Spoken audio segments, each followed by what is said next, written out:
It is a great honor to introduce Mimi George today. She has been phenomenal in bringing us all together. And I think without her, this whole event, this whole week wouldn't have taken place. Yes.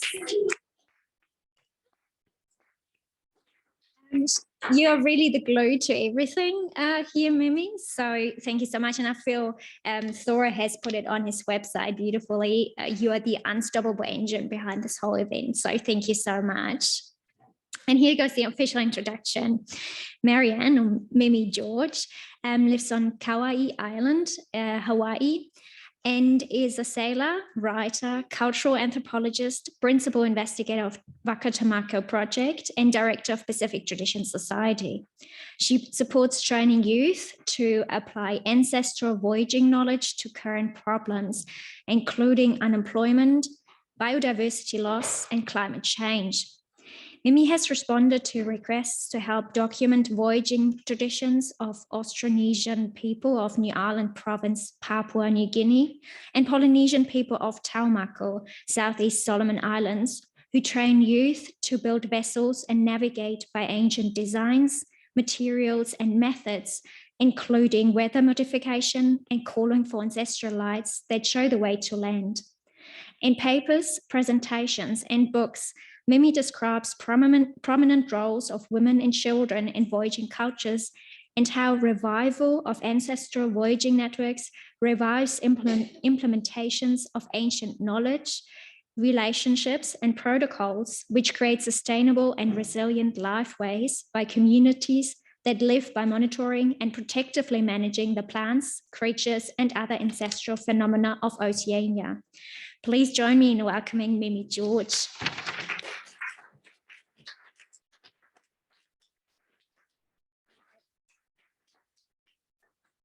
Thank you. Do I have control?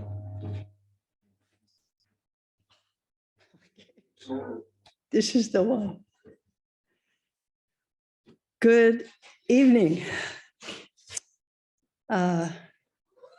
Well, I'm going to try to tell you about two different subjects.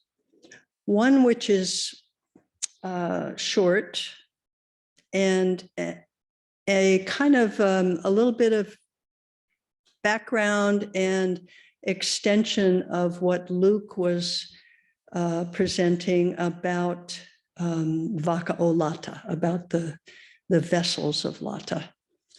And so, oh, there it is.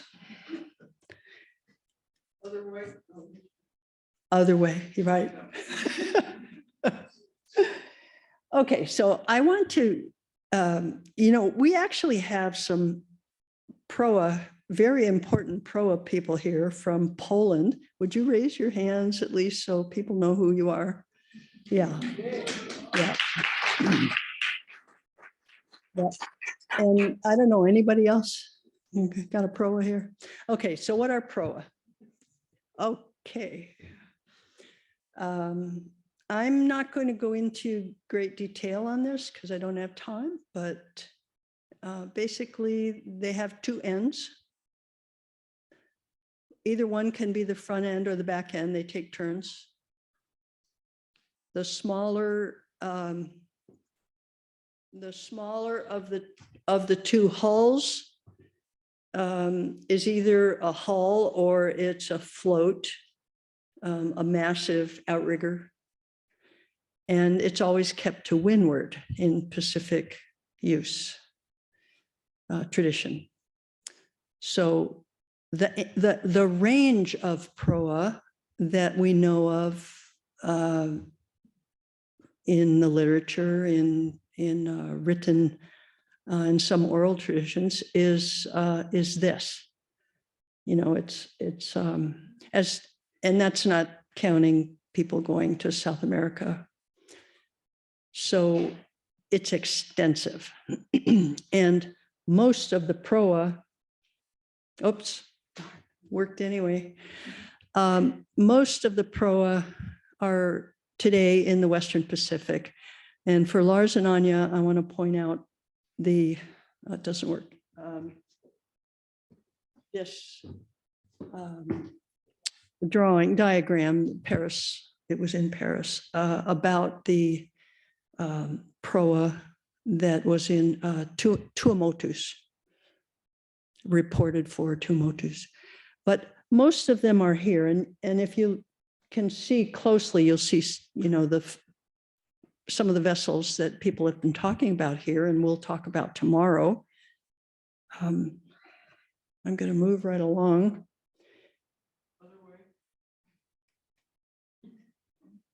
Okay, so Tealo, the definition of it is no more than 5.5 of these from my fingertips to fingertips.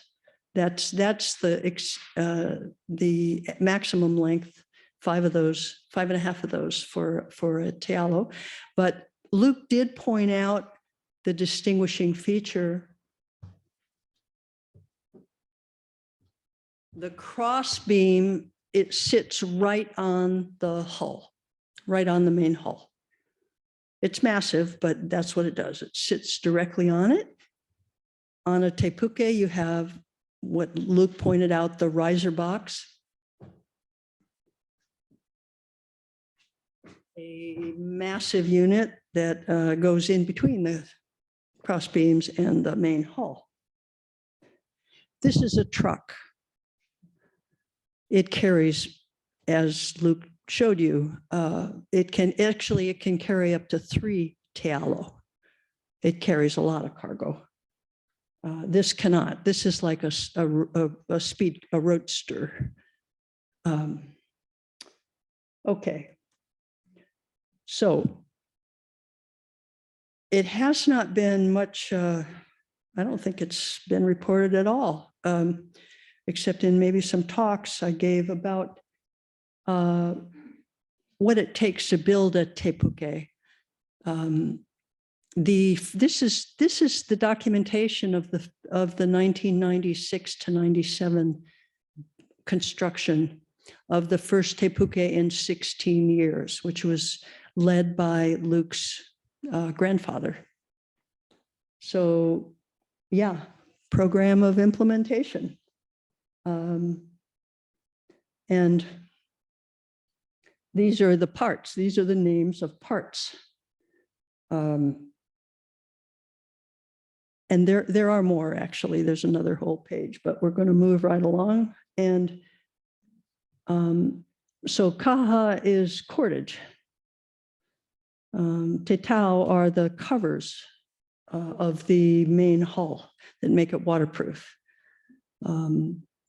Taupua and matai, these are parts of the riser box.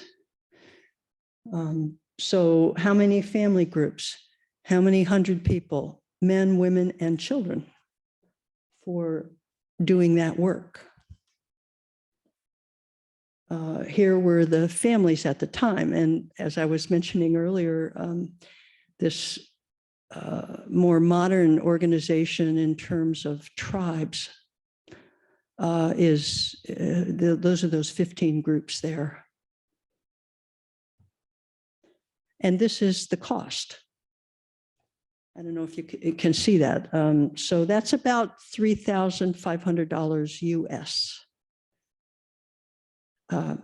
for, 450 people to work for 2 years, full time.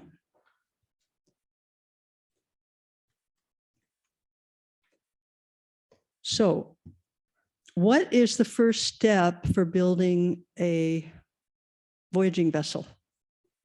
Anybody venture a guess? Yes? Yes, you're exactly right. Plant the garden. So this is something that will be, depending on the foods, will be 2 to 3 months, like in the case of kumara, to have fruit, or maybe 9 months or so for types of kalo, of taro. And every day that anybody works, there must be a feast.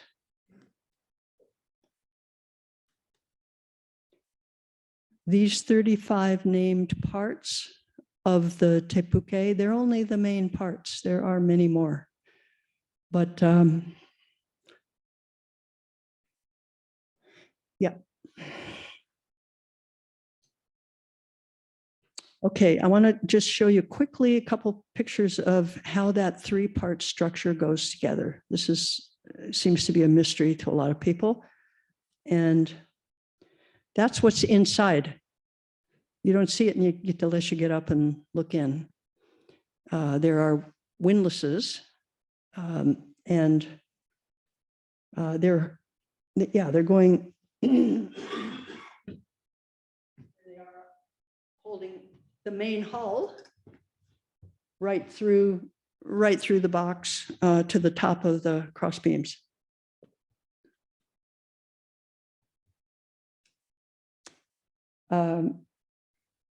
These are just 3 scenes from trying to make those sticks turn to tighten the windlass. It takes a lot of people and a lot of heavy work. That line of people pulling the ropes can be 20, 30 people. These are the front and side, or one end and one side of the riser box and the crossbeam.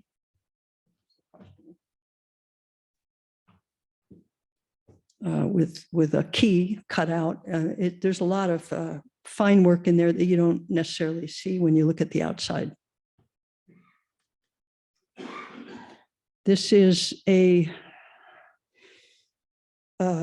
tree that those side panels for the riser box are cut from the roots, just one root of the tree. So they don't have to cut the tree down. They just cut one section. And it has exactly the performance that's needed to take that pressure of being windlass together in that 3-part structure because of its function in the tree to hold the tree up. So every piece, like I said before, there's more than 100 different plants. There may be 200 different plants involved in making this vessel. And they all have to be available and healthy. And when they use the same one, they treat it differently. It's processed differently to make it perform better. Whoops. Uh-oh. There, okay. So there's the outside lashing of, on the inside is the windlass. On the outside, that's what the lashings look like when they're being made, halfway made here at the corners of the riser box. Okay, sorry about that fuzzy, but this is an utongi. So utongi are floats that are used on the side of the main float, the ama, if you need more flotation. So if you have heavier cargo, you add on more utongi. You can see it in the Tealo in the Dalam Museum. You can also add them to the hull. If you get a thin tree that doesn't have enough flotation, you can add utongi to it.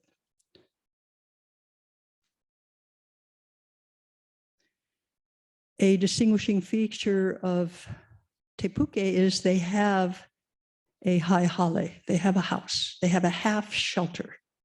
It's a wedge shape to windward, to makes it aerodynamically not a problem when the wind is strong. But that high hale is not for everyone to go in. The senior person on board will, maybe in English or European usage, you would call them the captain. That's the person who decides who can go in and if they can go in. Because normally the crew is on the other side of the vessel on the platform. But tepuke have high hale, Tealo may or may not. it's not required for the design. I saw on the slide and at the museum identifying the white paint, which looks kind of green when it's fresh. There was that old Gerard Koch's photo of 1966, was it? Of someone painting and it said lime. This is like, well, it's not lime. It's limu, it's seaweed that is calcareous. So it goes white like lime. And there's the seaweed being picked, and there are children pounding it into paste. Okay, the sail, tela olata. You see the shape. That was a strong wind that day. This was the launching of the 1996-7 vessel.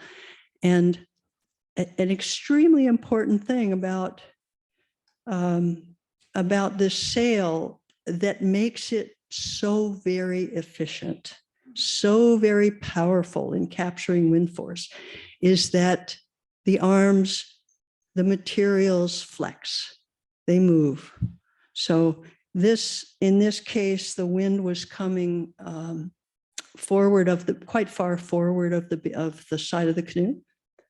And so the leeward one is standing up and the windward one is like that. But there are, and this is where the booms that are on each edges of the sail are stepped in, well, as you saw in Mef's presentation. So if you look at different images of or video of the Vaca sailing, these vessels sailing, you're going to see that the arms move. And if you ever see an image or see them having a good enough wind, like a moderate wind, you'll see the belly of the sail.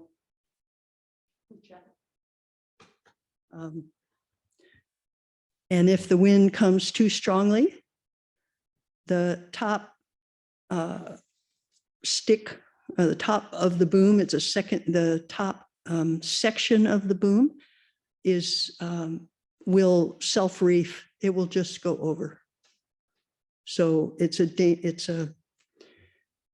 very safe thing that you don't have to worry about it. If you get a squally wind that normally would cause a problem, don't worry, it'll just self-reef. Okay, so you saw Betty talked about the girls. In this case, they were actually weaving the sail for a new vessel. And here is lofting of the sail. You see how there's the outside one is staked out and they're laying out the panels in shorter and shorter panels toward the middle. This is it's called TeNohoanga. It's like a crescent moon shape in the center of the top of the canoe where the arms go around. And so this is the shaping of that around a rope, a bolt rope, which is the same length as the sides of the sail. Oh, yeah, boy.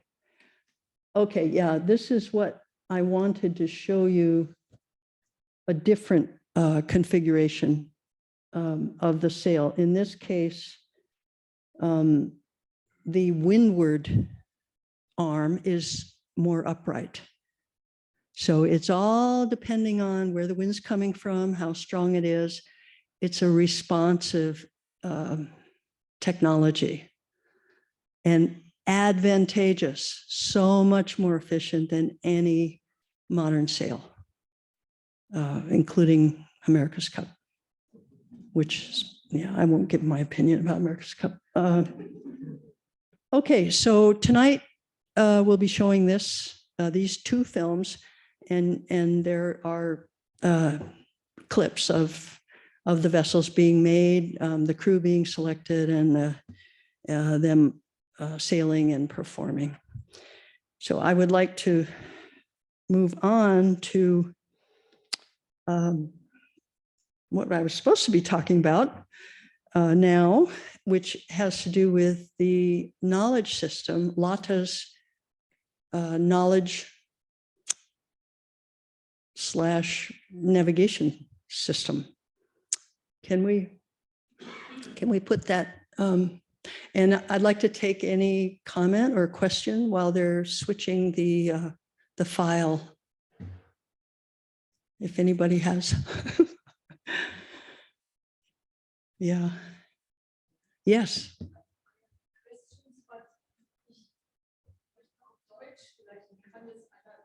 Can you help her translate to my?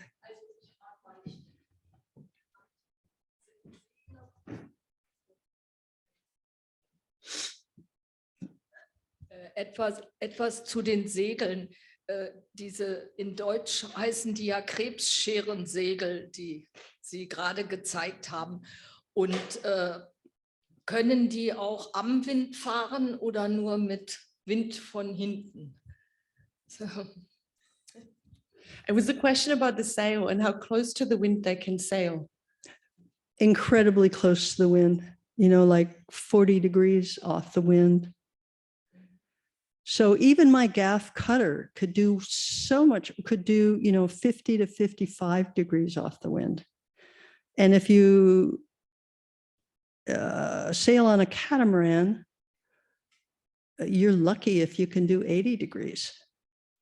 Maybe, I mean, it all depends on the sea conditions because and the strength of the wind, because the catamaran hulls, they interfere, they break the sea and interfere with it. The sea is breaking, is bouncing back and forth between them as it sails. And it's extremely inefficient. You can't even go upwind at all in you know, fairly common conditions. So, so this is an advantage of proa. Besides needing less, you don't have to have two great big long hulls. You can piece together an ama, you know, an outrigger, and they sail much more efficiently, and they carry almost as much cargo.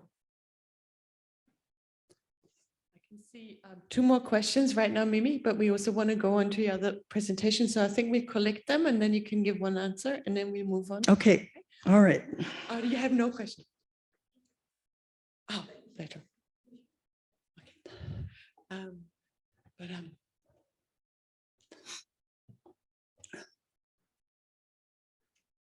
Thank you, Janusz. Thank you. It's maybe my question to you is, would you agree? Because I'm trying to address this question about why and how going upwind well. The proa is a system altogether. So it's not only the crab close sail, it is also what you observe as an under or submarine sailing machine. You've seen this very low hull. It's kind of wave piercing. It's just what came in with the recent racing machines. It's wave piercing. This hull is not stopped.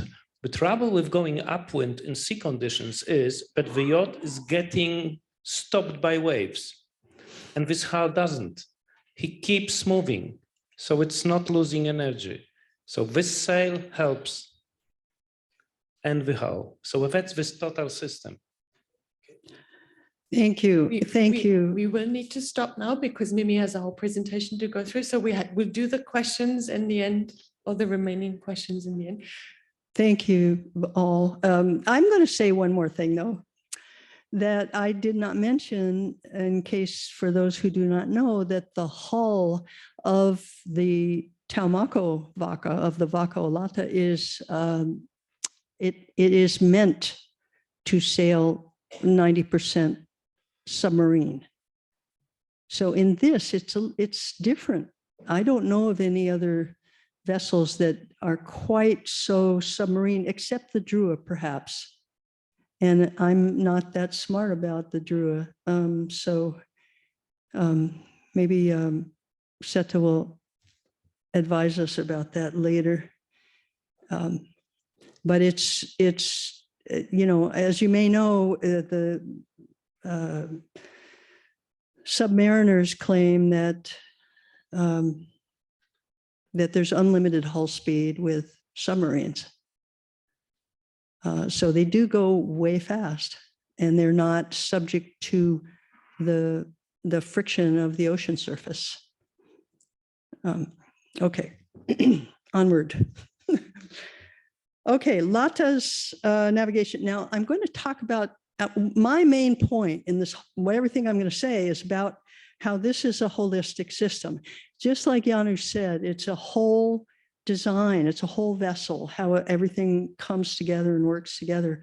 And in the case of navigation, it's a whole knowledge system, which applies not just to vessels, it's also for gardening or medicine or anything else. But we're going to talk about it as applied to navigation. And I'm going to tell you what I learned from Luke's grandfather, at least what I think I learned, what he showed me at sea and what he taught not only to me, but to other young people during the 16 years that I was going and coming when he was still alive.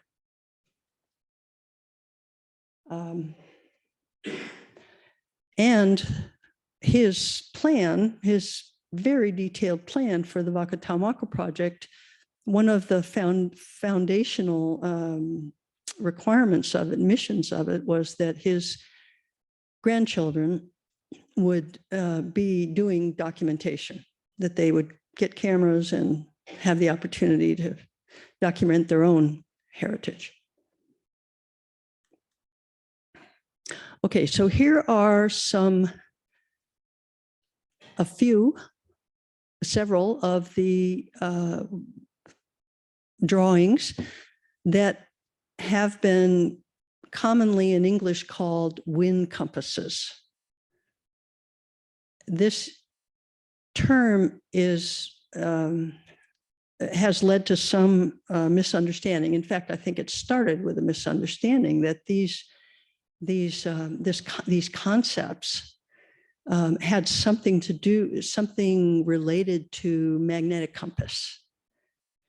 But all of these, you can see, have north at the top, as if the person, and many of these people who wrote these down were convinced that this had to be kind of like a compass, where, you know, it had some relationship to north, south, east, west kind of positions around the horizon, around where you are.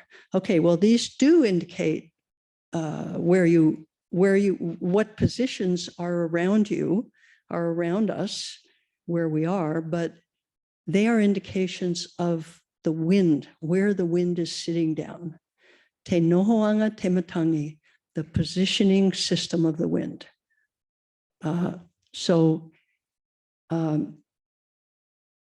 These are just some examples. There are a few dozen of them that we know of.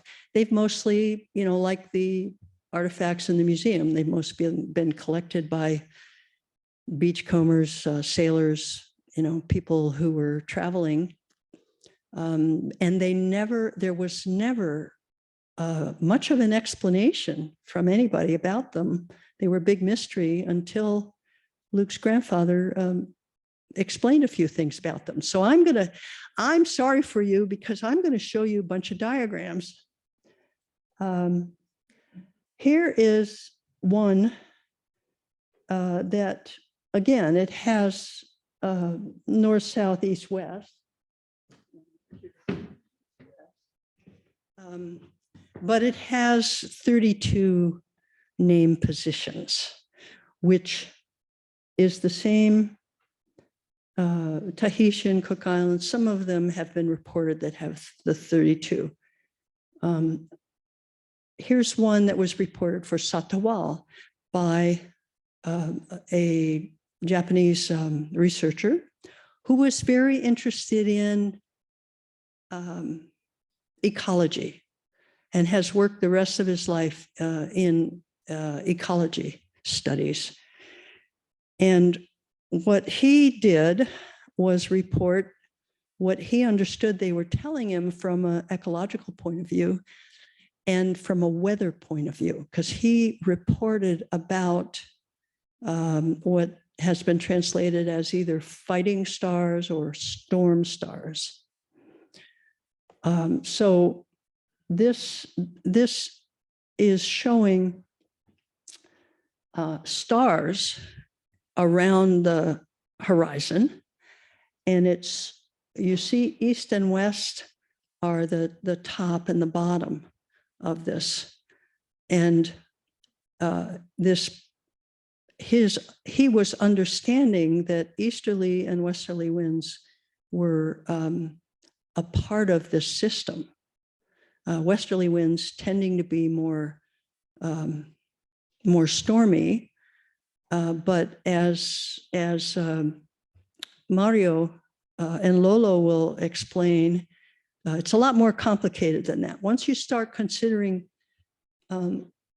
other parts of the phenomenon in the world that you can observe, when certain stars rise and set, what the weather is. He was getting onward to that idea.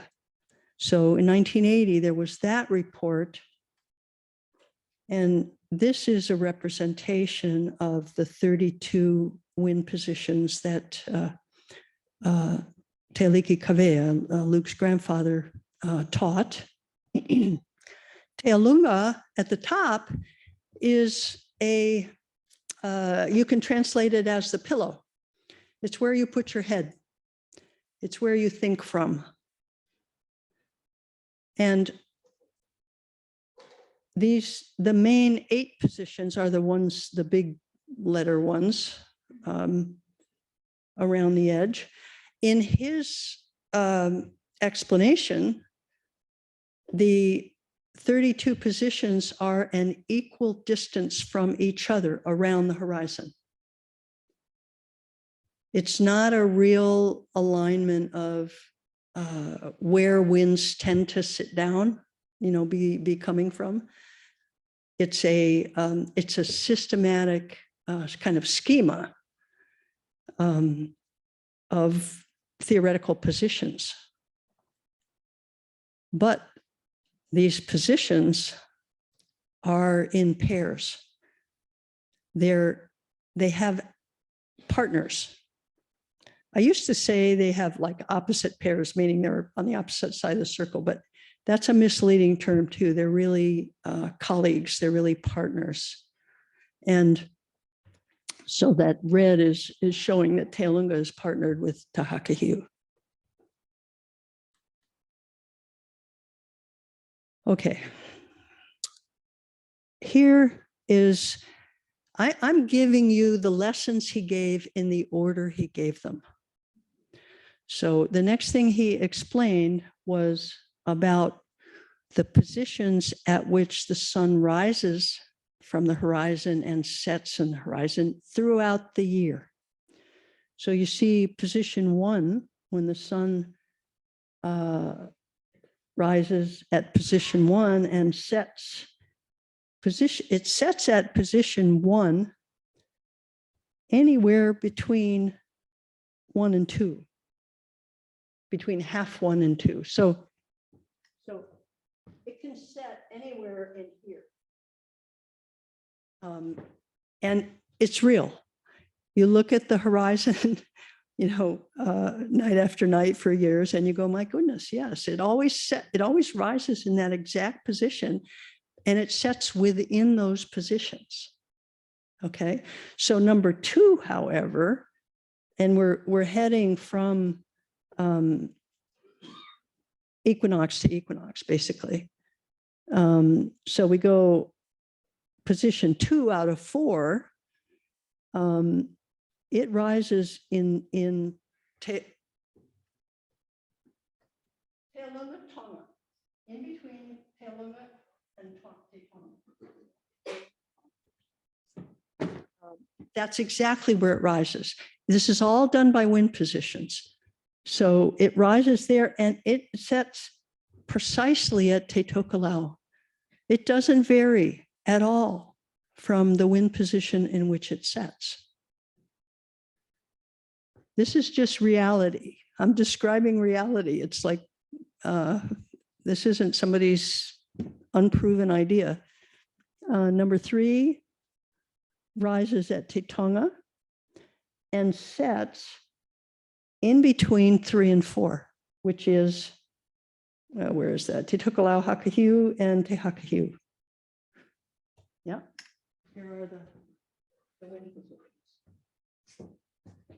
And at the farthest position during the year, number 4, it also rises at that position, but then sets in between, somewhere in between 3 and 4.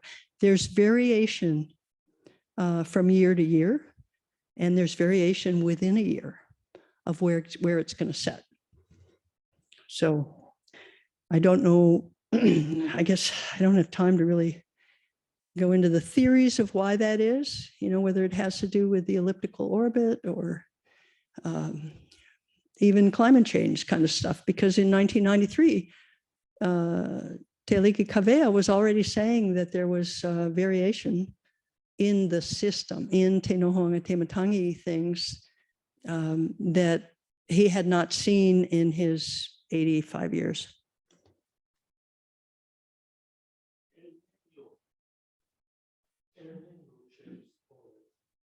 What? Yes. Well, no, he's well aware of El Nino. This didn't have to do with El Nino variation. It was outside of that, something outside of that. Okay, so here's another image to illustrate seasons, the wind positions of seasons. So for a sailor or even a gardener, this is no news, like in between the solstices and the equinoxes, you have a season, like from June 21st to September 21st. And during that 5-year period where the sun looks like it's standing still, you have the trade wind season, okay? And this green down here between Te Laki and Te Palapu, which is to say December 21st and March 21st, the equinox and the solstice, you have the cyclone season. And in between Teulu and Te Laki, you have fine and not strong winds. It's in between those 2 seasons, and the same thing between Te Palapu and Te Tokelau too. So this is organizing the seasons. We know the seasons by the wind positions. And within those 5 days of change, at the solstices, it changes direction and starts going back.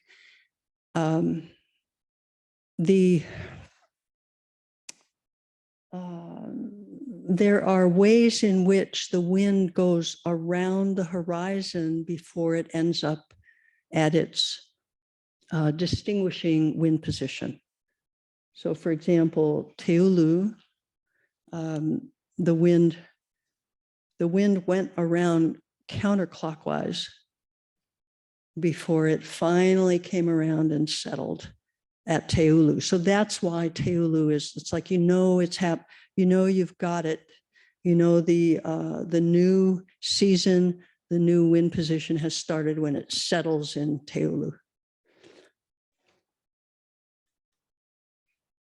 Okay, these are routes in between various islands of Te Motu, of Southeast Solomons, and Vanuatu. These are the wind positions that you must have to sail on those routes. Is everybody with me, or am I? Okay. Okay, so here's a really cool one.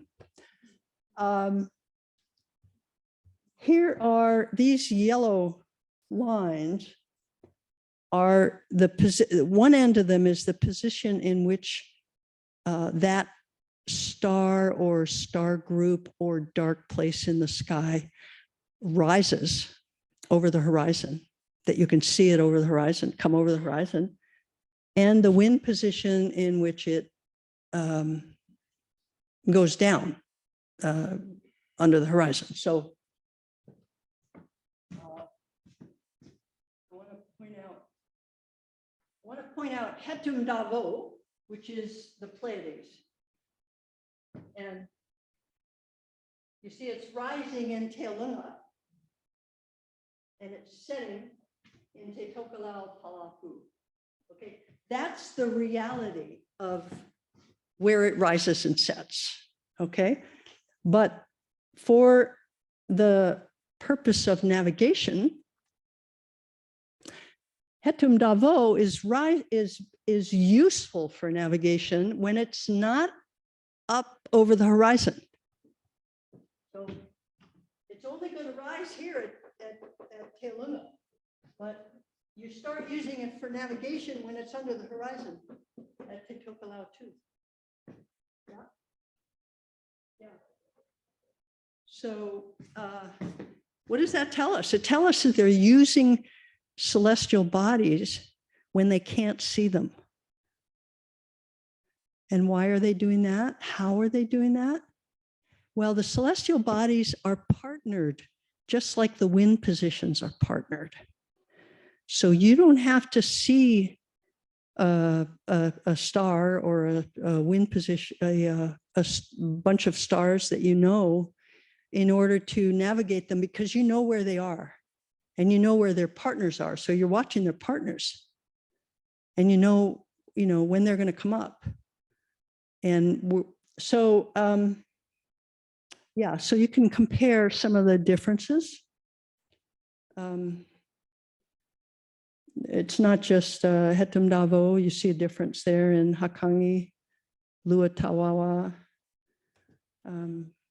Yeah, they're useful when you can't see them in the sky.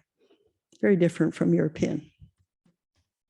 Okay, so here's my last kind of demonstration of what this is like. In some ways, when you go from Taumako to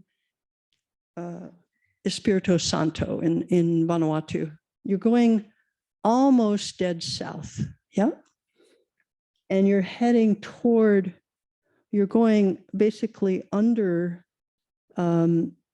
those two groups there that we call the Southern Cross. So there's Hawakona, yeah? And there's Wonai, the two, we call them the pointer stars. And you can see there are notes for the weather that is associated with some of those stars when they rise or set, mostly when they set. So those are their paths. This is what you're looking at. Looking for when you're heading from Taumako toward Santo. And so it's convenient to look at a southerly route so that you can see where star groups are rising and setting. And then also to understand that when certain ones set, you have certain weather. And when certain ones rise, like Hetum Davo, you're going to have 5 to 7 days of strong winds and bad weather for sailing. And then 5 or 6 days later, you're going to have another. You're going to have Hakangi is going to come up, and you're going to have 3 or 4 days of crummy weather for sailing. certain kinds of winds. So I also just want to point out those two black figures at the bottom. Can you see the, there's a crab and a, what do you call those? Yeah, crayfish. So those actually are not like sitting in the sky there. They're actually part of what we call the Milky Way. You can see them, anybody can see them in the Milky Way. They're pretty big. And those, you navigate by those. So it's not just stars. There's dark places in the sky. There's another dark place in Kawakona. Here's one most people here know to look for is, what do you call that? The hook. Scorpio. Scorpio. So Scorpio for Tamako is divided into two different asterisms. Yeah, navigational star groups, or what do you call it? TeNohoanga, TeMatangi star groups. The top group is Salo La Voice, so the good taro. So that's a taro, and that bright star Oha is the fruit. It has fruit. It's good taro. But if you look up the star, this to east, yeah. So the celestial bodies are rising overhead, and the one that came up earlier is Salo Tapio, bad taro, doesn't have any fruit. See, there's no fruit coming. There's just those two leaves. Like there's two stars that's one leaf and two stars that's the other leaf. That's the image. So that has two leaves also, Salo Lavoy, but it has fruit. And down at the bottom, there's the image of a scraper, which would have shark skin, like to scrape a canoe. So kilika is what it's called. That tool is called kilika. So that's like a kilika. Okay, so you get the idea that there are, these are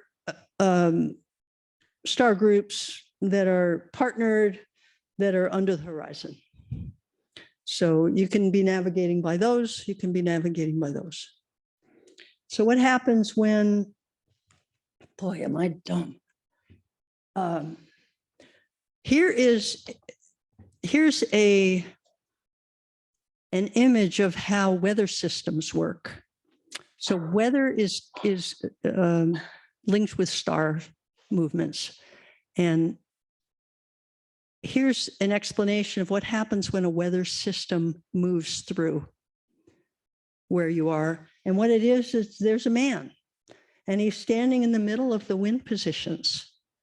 And let's say the wind comes in at TeNohoanga, which is where the early wind is in the trade wind season.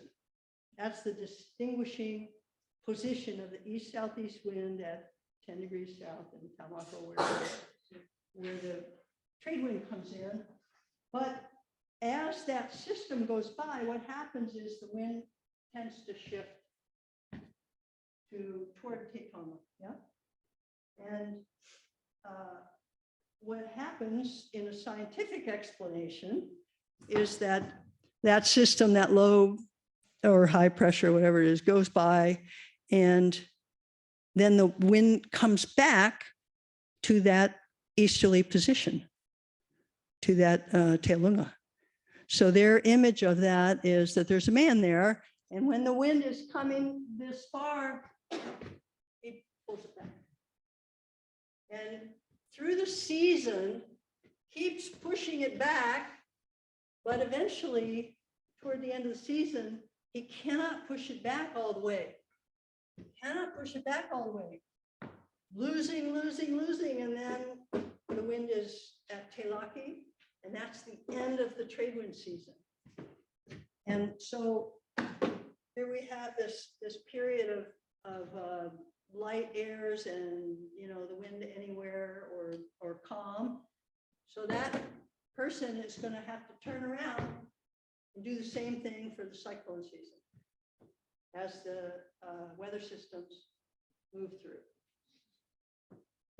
It's a great image. I mean, it tells you everything you need to know about how wind behaves. Okay. All right. We're going to shift now to what's happening on the sea surface, navigationally. And here, Tealiki Kaveia is making a drawing in the sand showing the kind of shape that occurs in the swells between two islands. These islands are about 80 miles apart. But this occurs at more distant islands too, and more close islands. So he's, oh shoots, let's see. He's explaining all the various explanations from the beginning to the more complicated are that swells bend when they come around an island. You can call them waves if you want the scientific term. And so you get a crisscrossing of the swells in the lee of the island. And so you get this intersectional pattern.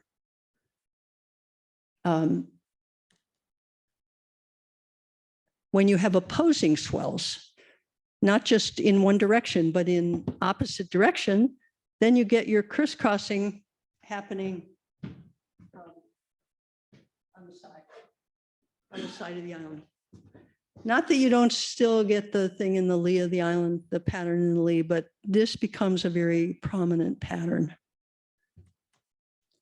When you have refraction patterns, what am I talking here? Opposing swells around one island. Yeah, this is a little more complicated, but it's the same idea. You have swells coming from opposite directions. And okay, what if you have a swell coming in between two islands? What happens?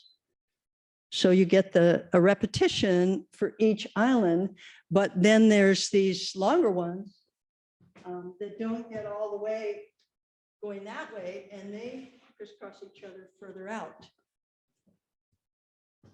So you have to be able to recognize these things in order to know where the island is. If you can't see the island, you can feel, you can see what the swells are doing, and you can find it. Okay, here's an illustration, which is, I wish was better, about the swells that hit an island and bounce back. So it's called refraction. And they actually, if a swell, in this case, the swells are going that way. And if they hit anywhere on this, they're going to go out at 90 degrees to the island. That's why I don't like this illustration, because it should go to here. It should show that they're bouncing out 90 degrees from the island. It's like a homing signal. I mean, if you can recognize these things, what else do you need? This is good for 100 miles. Oops. Okay, so here's what Tealiki Kaveia was drawing. The swells that are bending around the island and bending around that island, they're meeting up. They're joining each other. So you get this elliptical shape. You get an oval of higher swell. It's like a standing swell in between the islands. So that buoy, so here's the vessel. If that vessel were to go off this way and not know where it was, it would feel that big swell and know, oh, I have to go back. That's the fence. That's the fence. It's a standing swell. If you know what you're feeling, then you know you have to go back in and go farther. This is shown, I think, as well as we can in the film. You're going to, if you watch the films this evening, you'll see explanations of that by Teleki Kaveia and in motion drawings. Okay, so that's what he was drawing. Okay, very briefly, again, this is in the film, but I just want to mention it here because people always ask about it, and they ask, and we talked about it some today, is calling the wind or calming the sea. These sticks, that's exactly what Teleki Kaveia is doing. Here is, well, he's actually stopping the rain because there was feast planned and it was raining because somebody didn't realize the timing and they called for rain. And so they asked him if he could stop it and he did. Okay, I don't know if I can get this to play. No, I can't. Okay, well, in the film, you'll see this, his wife making the sticks and explaining how she does it, how it works. This is Emily. She was a great wind caller who we called on, including Teleki Kaveia called on her when we were looking for Nukapu and other places that under bad conditions, and she called the wind. Okay, one other last thing to explain or bring up is about Te Lapa, this light that you can see over 150 miles at sea from an island. And I know of people who've seen it 200 miles away. Teleki Kaveia was one. And it doesn't sit in the water like that. It's a very fast flash. You can't take a picture of it with a normal camera. And we were with Seta on his drua with an artist who invented some cameras to try to see if he could get a recording of it. But as you will hear, now I wonder if this will play. No. I don't know why we can't play this, but the part of that clip is in the film that we'll play tonight. And that Fijian man is explaining that the ancestors show you the light when you need it, when you ask for it. It's a, what's the word he uses?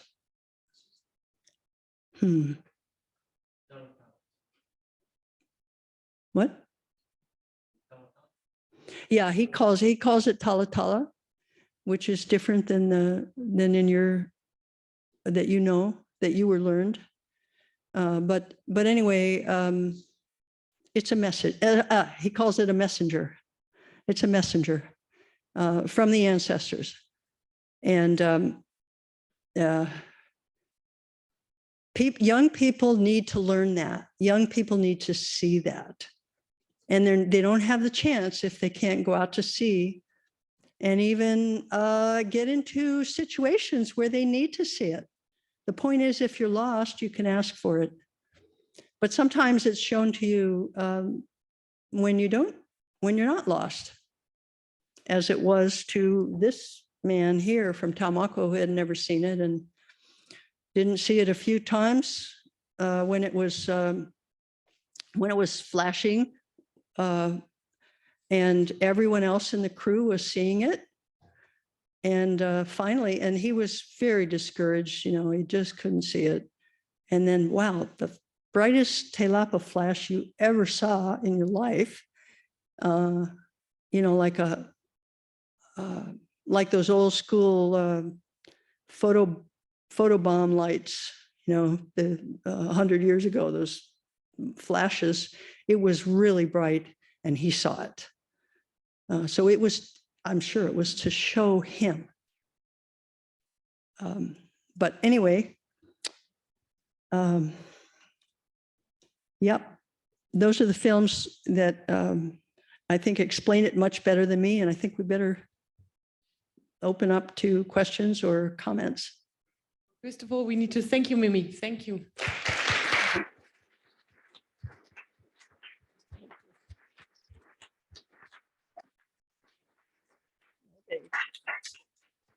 We have 15 minutes for questions, and then we'll move on to the films.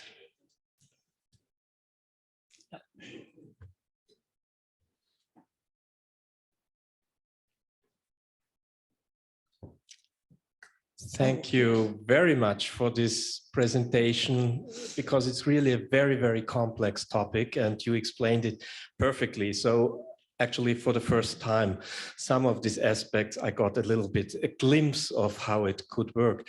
The point is that all this, please correct me if I'm wrong, but it's always a combination of astronomical navigation and terrestrial navigation. And the stars are, that's from astronomy, and the wind is a part of terrestrial navigation. But I think there are probably even more aspects. It's the water, it's the temperature of the water, the color of the water, the taste of the water. All these different things may be added. So could you maybe say with some sort of even valuing in terms of percentage, how important is the astronomical navigation for wayfinding, and what part is the terrestrial navigation of it? If you have to compare it, is it 40% terrestrial and 60% astronomical, or are we not allowed to do this kind of you know, I am uncomfortable with terrestrial, but you mean the ocean, I hope. Yes. Ocean and the land. So I would say that the stars, I mean, the celestial is very important for certain things. One is, if the wind, let's say you're sailing at night and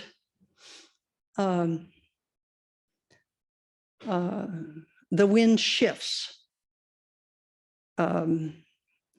Let's say somebody inexperienced is on the is steering, and how would they know that the wind shift? Or even an experienced person, how would they know that the wind shifted?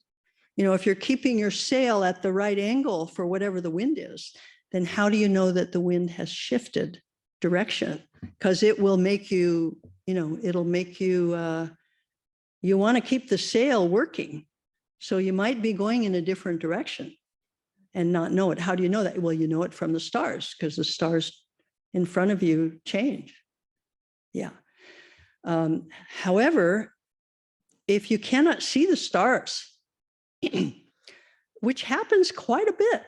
I mean, even sometimes you can't see any stars, even in the Pacific. So how do you know if the wind shifted then? Or how do you know what direction to go in? Well, the wind causes the swells. And so you can rely on the swells. If you are anywhere in the Pacific that's not immediately blocked by land, you can see 4 or 5 swell directions. You can swells coming from 4 or 5 different directions simultaneously. You can see them if you learn to. If you spend enough time looking, you'll see them. They're there everywhere, because you've got that northwest storm winds making big swells that travel right across across the southern hemisphere. You've got the southwest storm winds doing the same thing. They go right into the northern hemisphere. And then you have the trade winds and the trade winds. So they're right there, you've got 4. Then you have some storms, and individual storms can cause swells, and they can move too. So one thing you're paying attention to all the time, if you're doing it with ancient knowledge, is the swell patterns. And then you get into, if you happen to get close to an island, then you get these different patterns that I was trying to explain here in the diagrams. So how important is the star? Well, it's very important, and the swells are very important. And in many places, predicting the weather or knowing what the normal weather is so you know what has changed is very important, because you're not going to be able to hear meteorology, and because meteorology is so completely very inefficient. I want to tell you a story. When I was 1981, I was back in Papua New Guinea, and I told people, next year I'm sailing to the Antarctic. And so I won't see you, and we're going to winter over there in the boat, in the sea ice. And so there's no chance I'll be seeing you for at least 1.5 years, 2 years. And you know what they said? They said, oh, well, you have to be really careful and bring a lot of food with you, because next year, this time, we're going to have extensive droughts here, and the weather is going to change far away as well. And even where you are, no matter how far you are away, there are going to be big changes, and you need to make sure you bring enough food with you. So we went to the Antarctic, and the meteorologists told us, oh, everything's fine, and the people at the bases, the ships, the big supply ships, nothing unusual. Well, when we got into the sea ice, 3 of their ships were sunk that season. And we were stuck in the ice for 10 days ourselves. We managed to get out, but it was El Nino. And in 1982, 83, 84, meteorology did not understand that El Nino was a global phenomena. It's not just some little current going up the west coast of South America, from the Antarctic. It's not. So, that was, meteorology was like, oh, wow, it's a global phenomenon. We discovered it. Well, the people in, Papua New Guinea told me that before I left. I forgot your question. We've got another one here, Mimi, but Meth wanted to comment first, I think. I'd just like to say that the section on navigation that we include in our film is barely scratching the surface. Because of constraints of time, we could not deal with many of the other natural phenomena that a traditional navigator needs to understand. Clouds, birds, signs in the ocean. There is probably material for a 9-hour documentary that still would just begin to touch on it. So as far as talking about percentages, well, that's not even a factor. Moreover, individual navigators specialize in detection of certain phenomena. So maybe one person is really good with swells and a little bit weaker on clouds and birds. Maybe somebody else is better on signs in the ocean, fish migrations and so on. It's not the kind of thing that you can quantify, however much you might want to do that. Thank you. Okay, we have one more question here, and I'm terribly sorry that we need to then stop question time for now, but there are other films, and we want you to stay because there's more time with the films to learn about this, and Mimi is here between now and the films, and we can maybe continue these conversations. Mimi, are you taking one more question? I'm happy to if that you want. Okay, sorry to change the topic. You had one bookkeeping slide, and there was the figure of 24,000 in the bottom right. Yes. Is that man hours or person hours? No, that was Solomon Bank dollars. You can't tell me how many hours these people needed or... Oh, I could tell you. Okay. I And don't. was that using power tools or chainsaws or? No, no power tools. No power tools. Wow. No, no. Okay, thank you. Ancient designs, not like taking somebody, you know, what's his name? Papa. No, not Papa Mao, Papa from Cook Islands, who, you know, wrote down a design and said, this is it, this is our traditional design, which if you go to any of the out islands, they'll say, what? Not. So it's not like that.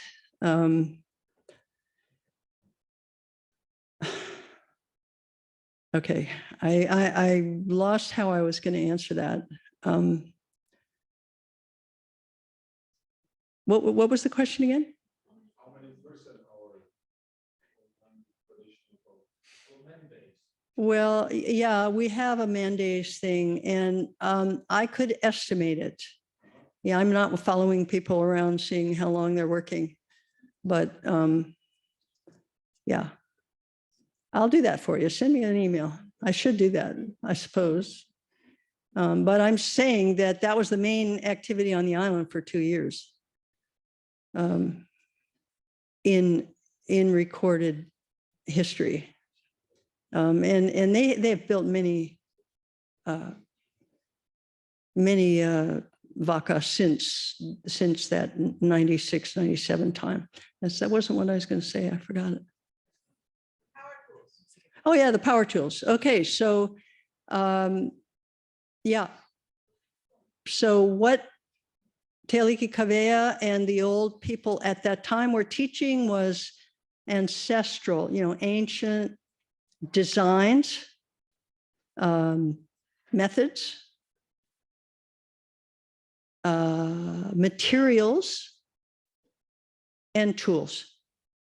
So the tools, yes, they were using steel blades.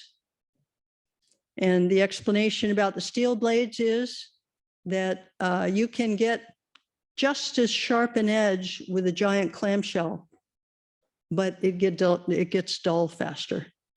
So they're glad to use soft steel so that so they can sharpen it in the same way on the lava stones. So that was the only exception at the time. Now, since then, people are using, there is a chainsaw on the island right now. Yeah. Mimi, we've got one more question from the Zoom with that. Oh, and I do see you, Kathleen. But we said we don't want to forget about the people on Zoom. So we will take one question from Zoom now. I'll hand over.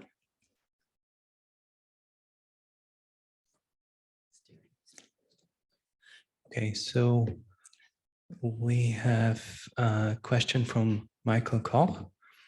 Mimi Kauha from the Pacific. Can you say something about steering the Waka? I mean, steering the Waka straight, keeping it on course. Keeping it on course. Yes. Well, I can tell you that when the sail is and the balance on the vessel is good, is the way it should be.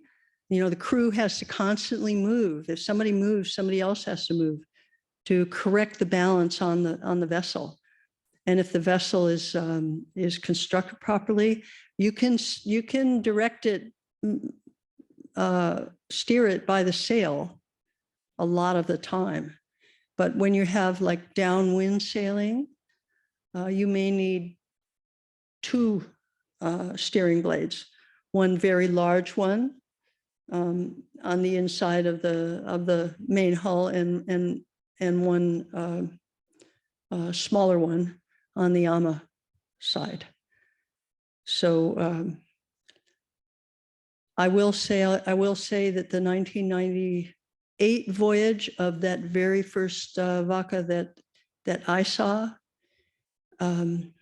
was it was amazing how efficiently they sailed upwind, and very little steering involved with a blade. It was with the sail. Is that what you meant to ask me?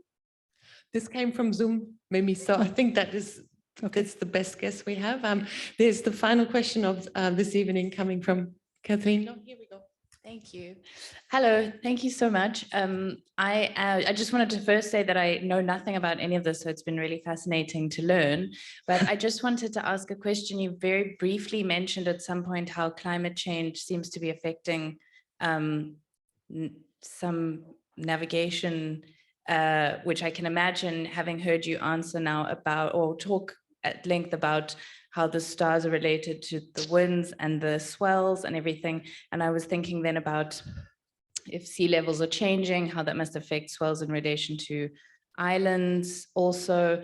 And so I wondered if you could just say a little bit more about that, or if it's kind of opening a box of a much larger question, in which case maybe that's for another time. Thank you.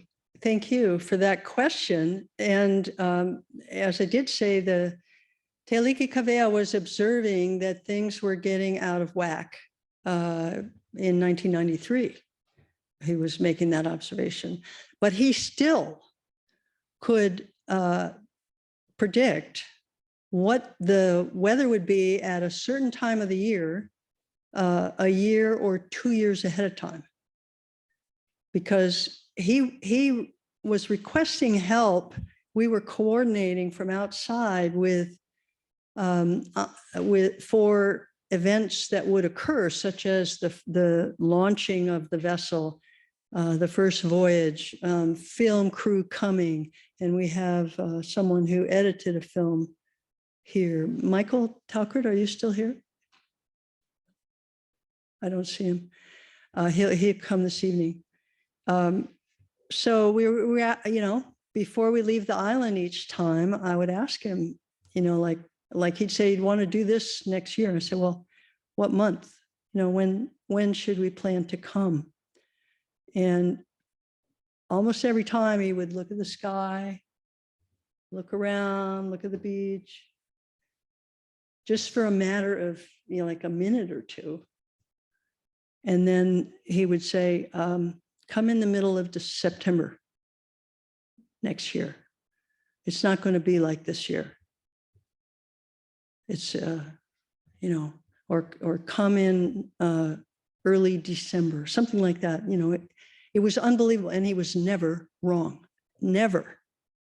Not on voyages, not predicting the wind, not calling the wind, none of that. He was 100% correct. And we continued to be correct as we used his principles as best we understood them after that. But Luke has inside him much more information than me. He knows, he grew up with the stories, the activities, the relationships with the ocean. That's the other thing I was trying to remember to answer your question. It's about having an active, interactive relationship with all of it. And if you have that, they will show you it's there. There they are, still in the ocean. So the question about like how you use, people usually ask, I like the way you asked that question, because people usually ask, well, if climate change is spoiling the climate and spoiling the weather, then what good is it to know how it was before? Well, this ancient knowledge comes from thousands of years ago, and there were climate changes during this time of seafaring. 70,000 years ago, people were out of Africa coming into the Eastern Indian Ocean, Indonesia. And then 30,000 years, 60,000 years ago, they're like in Australia, and it was land. It was a land bridge out of Southeast Asia. So that all got flooded, 11,000 years ago, and 3,000 years ago, people are sailing out into the Central Pacific, and there's much more that we're going to learn. Neanderthals could do it; they had the technology. But if you know a lot about what the relationships are between all these different phenomena, terrestrial, celestial, deep ocean, the animals, the plants, if you know those relationships, then at least you have a sense of what's not like it was. And you can make sense of it. You can use that as a tool. Why would you not want that tool? Science doesn't have that tool. Science splits stuff up into little silos and measures it and, looks at it from space and stuff. Never going to find out what these people know about the ocean or how to navigate. And when the satellites signals, the sun flares happen and satellites die and stuff, well, where will they be? Where will we be if we don't know anything about our plants, if we don't have the biodiversity because we don't use it and keep it up? So yeah, it's important. Okay. Everyone, join me in thanking Mimi.